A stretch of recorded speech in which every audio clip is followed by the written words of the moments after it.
Evangelho de Mateus, capítulo 20, versículo 32.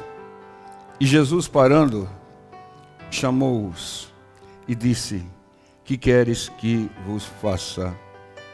Irmãos, é muito importante esse versículo e outros versículos, como o caso da mulher Ciro-Fenícia, que fizeram com que o seu clamor, as mulheres, as pessoas, o Senhor Jesus parasse. Muitas vezes a gente clama, e a gente não tem certeza se o Senhor ouviu ou não, tá? Mas quando o Senhor para, essa certeza vem ao nosso coração. Então aqui o Senhor parou porque havia um clamor de 2 cegos.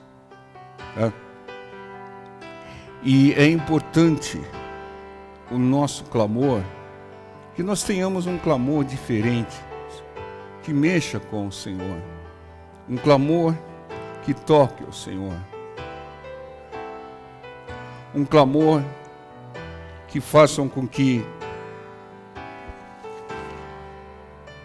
haja uma diferença entre os demais clamores.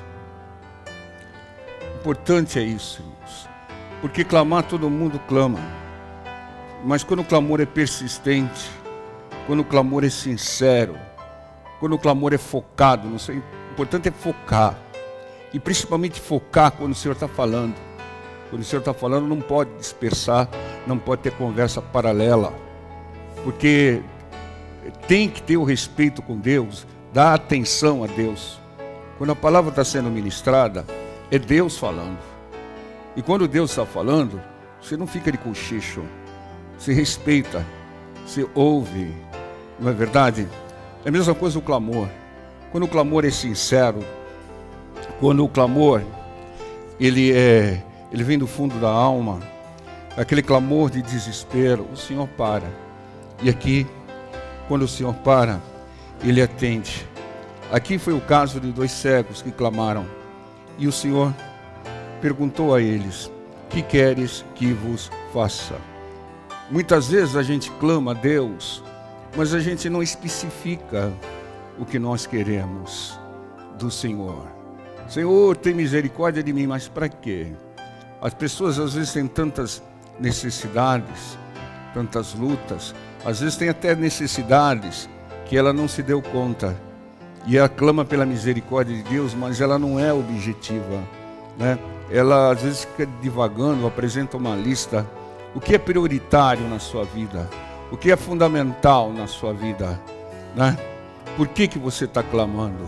Você está clamando porque o seu filho está desempregado? Você está clamando porque a sua filha está enferma? Você está clamando porque você está com um problema de relacionamento com o seu marido? Você está clamando por quê? Especifica. Especifique a Deus, não que Ele não saiba, mas Ele quer ouvir da sua boca aquilo que tem importância para você. Entenda, irmãos? Parece que há um grande costume do cristão, do crente, em clamar e em pedir, né? Parece que nós, crentes, somos mais pedintes do que crentes, né? Porque pede. Entra numa oração, não reverencia a Deus, não agradece a Deus, não se coloca na sua posição de servo, não coloca Deus na posição do Senhor e já vai pedindo. Irmão, uma pessoa que faz isso, o pedido dela ele é diluído. Às vezes perde até credibilidade. Lembra daquela história do menino e o lobo? Que o menino brincava, ó lobo, lobo. Brincava tanto, ó lobo. E quando o lobo apareceu de verdade, ninguém creu nele. É mais ou menos isso. Tem pessoas que vivem, abre a boca pedindo, né? Irmãos, Pedir é um direito nosso, está na palavra. A palavra diz, pedir, dar-se-vos-á. A palavra diz, clama a mim. Mas não é só isso.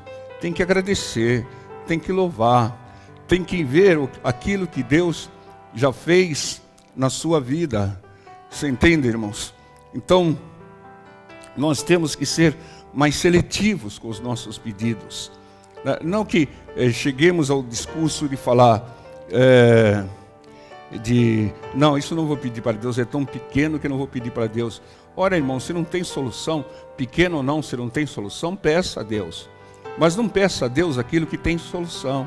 Muitas vezes a pessoa tem a alternativa, tem um remédio que Deus possibilitou o homem desenvolver, tem recursos, tem terapia, né? Ela tem que clamar a Deus, para que Deus dirija para o devido recurso, mas usar o recurso como nós acabamos de falar, não é verdade? E aquilo que é impossível, aquilo que não é, vamos dizer assim, alcançado pela medicina, pelos recursos, aí sim você peça a Deus, aí sim você clama a Deus, aí sim você rasga o coração diante de Deus. Entendam? É isso. Nós temos que valorizar o nosso pedido, porque dessa maneira nós estamos valorizando o nosso entendimento, a nossa fé, estamos valorizando o nosso Deus. Pediram certa vez para o Senhor Jesus, Senhor, manda que meu irmão divida a herança comigo. Poxa, isso é pedido? O Senhor Jesus não resolveu, falou, não vim aqui para resolver o problema de herança, isso é problema para vocês resolverem. Tem gente que faz esse tipo de pedido, entendam? Tem um problema de herança, coisa que é para resolver na conversa, no acordo, né? Pedir para o Senhor resolver. E tem gente pedindo para o Senhor resolver esse tipo de coisa. Ou seja, ele está desvalorizando o pedido e está perdendo tempo, né? Por isso que muitas vezes, nesse caso, e em outro caso, o Senhor pergunta, que queres que te faça? Se é algo grande, é claro que era algo grande, disseram, Senhor, que os nossos olhos sejam abertos. Eles eram cegos e eles especificaram. Sabe por quê, irmãos? Parecia ser óbvio, não parecia ser óbvio? Eles eram cegos e estavam clamando para o Senhor. O Senhor, parecia ser óbvio que eles queriam a cura da cegueira. Mas muitas vezes esse óbvio para nós não é para outros não. Tem muitos cegos, por aí me perdoem sim, se eu falhar, que o primeiro pedido que faz a Deus é dinheiro. E se acostumaram a pedir dinheiro, tiraram até, antes era a capa, tira até o chapeuzinho e fica pedindo. E se o Senhor chega para ele e fala, o que queres que te faça? Me dá 20 reais aí. Tem até um pastor que eu não gosto muito dele porque ele faz muita piada com o evangelho, muita brincadeira com o evangelho e faz sucesso por causa disso. O povo gosta de rir, E ele citou esse texto uma vez dessa maneira, quando o Senhor parou para o Bartimeu e falou, o que queres que te faça, Bartimeu? E ele respondeu, que o Senhor me dê um cão guia. E todo mundo deu risada. Não se brinca com as coisas de Deus, irmãos. Não se usa o evangelho para atrair povo. Você sabe, você conhece ele. Muita gente conhece ele. Aparece até na televisão de vez em quando. O evangelho é coisa séria, irmãos. Mas pegando esse gancho, tem muita gente que pede absurdos.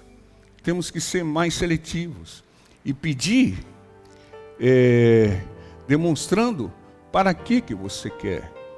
Eu tenho pedido para Deus mais anos de vida, ou meses de vida. Mas eu falo, Senhor, não é para mim não é para viajar não. É para servir, é para fazer a sua obra, é para pregar a sua palavra. É só para isso que eu quero. Senhor, eu quero que se opere no meu pulmão, não só para ficar por aí, para que eu possa pregar sem ficar tossindo o tempo todo, né? Então é para isso que eu quero, Senhor. É para te servir, para fazer a sua obra, né? Então por quê? Porque a pior coisa que tem é um servo que não pode servir. É um pastor que não pode pregar. Não é verdade? É como se fosse um servo inútil. Então, é assim que deve ser direcionado os nossos pedidos. E não aqueles pedidos que às vezes até é capricho, né? Supérfluo. Não, eu quero ter um carrão igual do meu vizinho.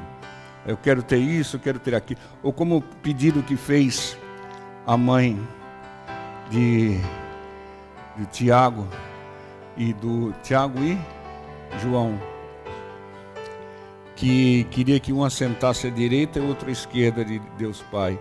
Queria privilégio para os filhos. Não pensou nos demais apóstolos. E para quê? Era para servir mais? O Senhor falou, se for para servir mais, se for para sofrer como eu sofri, vai ser dado, mas o assentar-se pertence a Deus. Então nós temos que pedir, principalmente, aquilo que é a vontade de Deus. Senhor, o Senhor sabe da minha limitação. Senhor, o Senhor sabe do meu problema. Senhor, eu quero a cura, eu preciso do milagre para poder te servir melhor, para poder dar mais frutos para ti, né?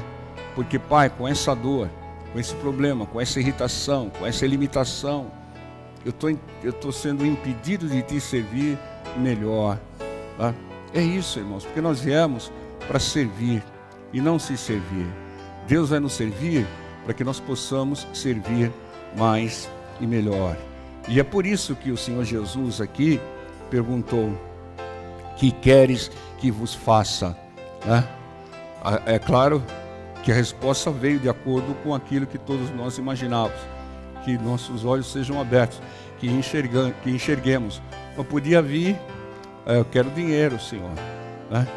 Tinha um coxo na porta do templo que viu dois homens de Deus, Pedro e João, e não pediu cura, ele pediu dinheiro. E o Pedro falou: pedi para a pessoa errada, não temos nem prata nem ouro, mas o que nós temos, nós te damos, em nome de Jesus Cristo, levanta-te e anda, tá? Então tem que pedir o certo para a pessoa certa. Amém, irmãos? Não adianta você chegar para o pastor Roberto e pedir dinheiro para o pastor Roberto. Você tem que pedir oração para o pastor Roberto. Você quer pedir dinheiro? Tem que pedir para quem tem por Davi, né? E vai por aí afora. Né? Então o Bradesco é melhor, né? Porque muita gente pensa que igreja é banco, irmão. Vem aqui e conta cada história, irmão, né? A gente fala: poxa vida, estou ouvindo Satanás falando através da boca dessa pessoa. Porque conta cada história, irmãos. E às vezes vem com umas receitas amareladas lá de põe o dedo em cima do ano, né? Para a gente não ver o ano da receita. Mas o que elas precisam é de libertação. O Senhor Jesus disse que veio evangelizar os pobres. Quem são os pobres? Ora, se ele veio evangelizar os pobres são aqueles que não têm evangelho, não é verdade?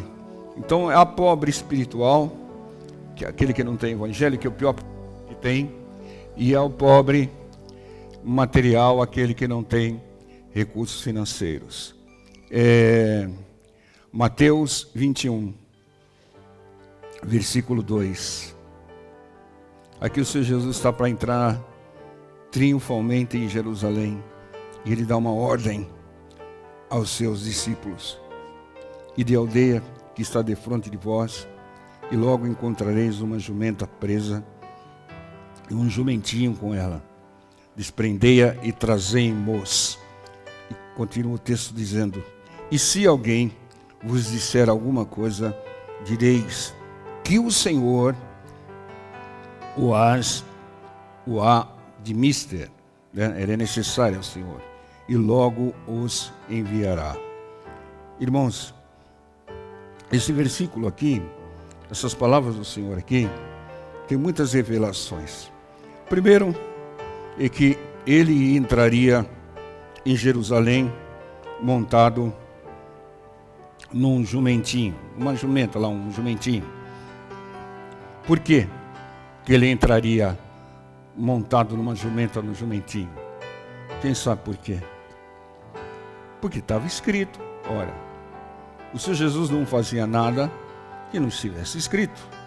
Zacarias, voltemos anos antes. Zacarias capítulo 9. Isso daqui deve estar uns 200 anos antes. 200 anos antes, hein? Aproximadamente. Alegra-te muito, ó filha de Sião. Exulta, ó filha de Jerusalém.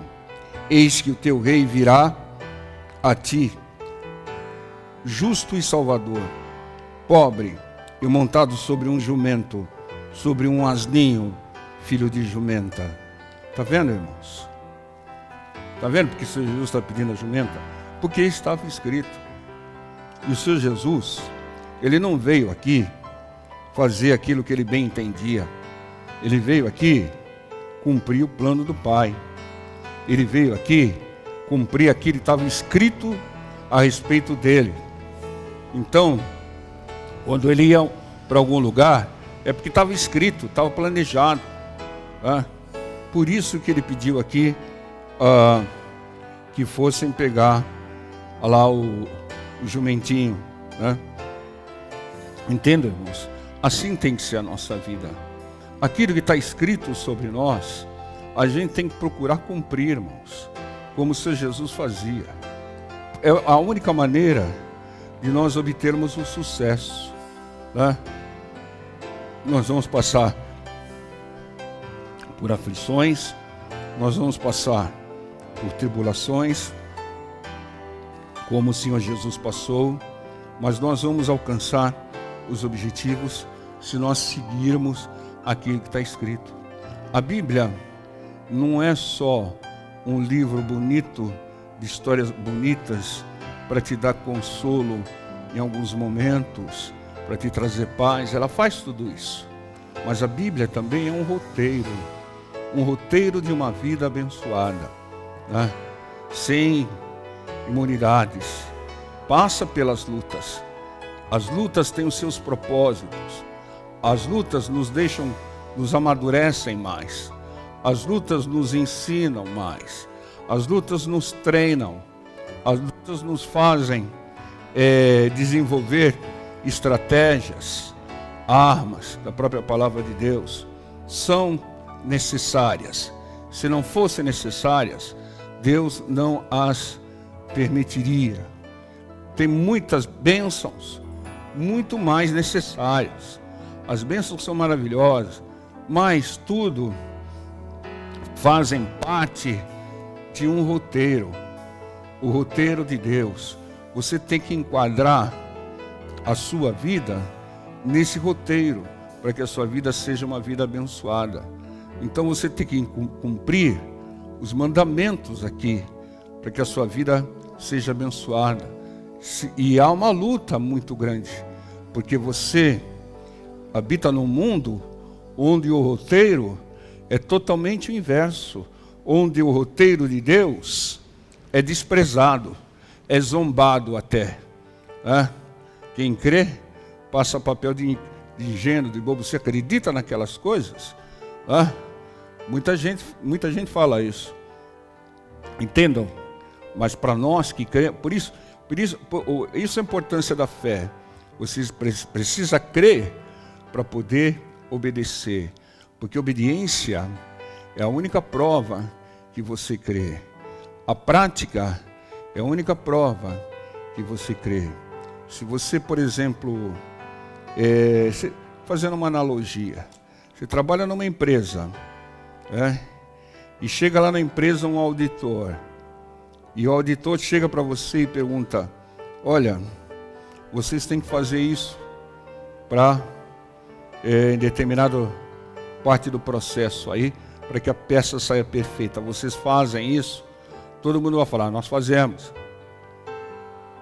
Todo mundo vai falar: nós fazemos. Sabe qual a próxima pergunta do auditor?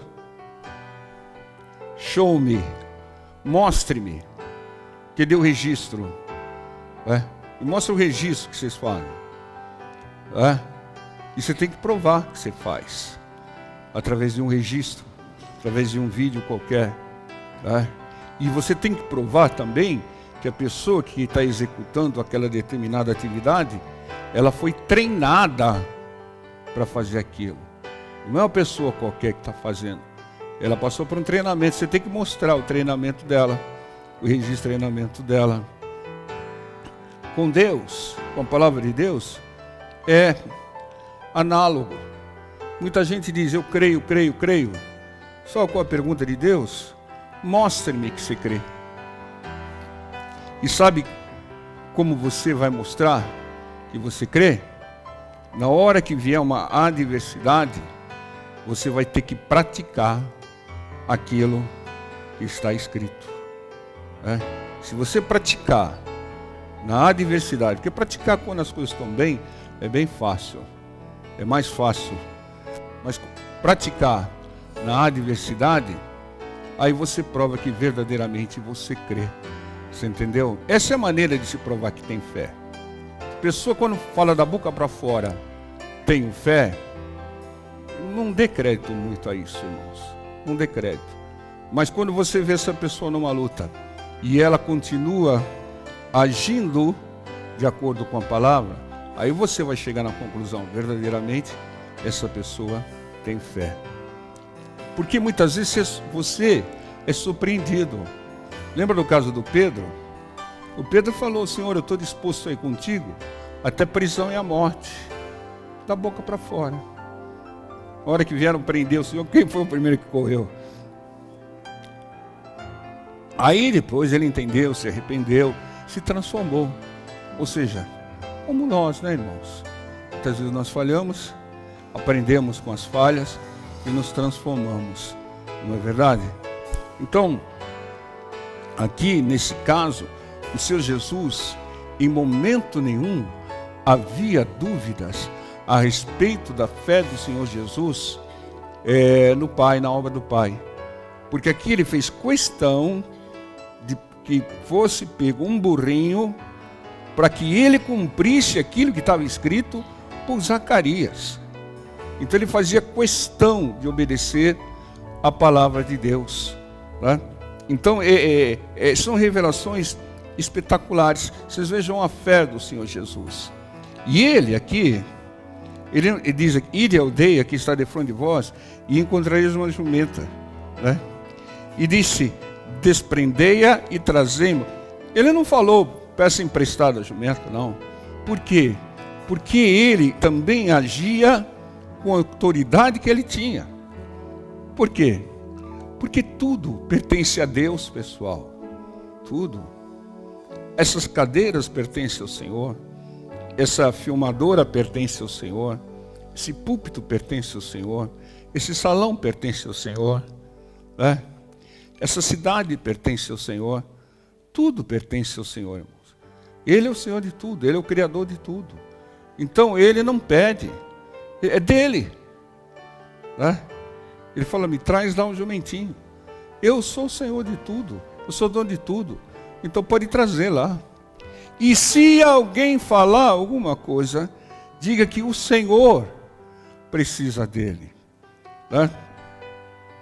Então, é importante a gente ter em mente esse sentimento de posse.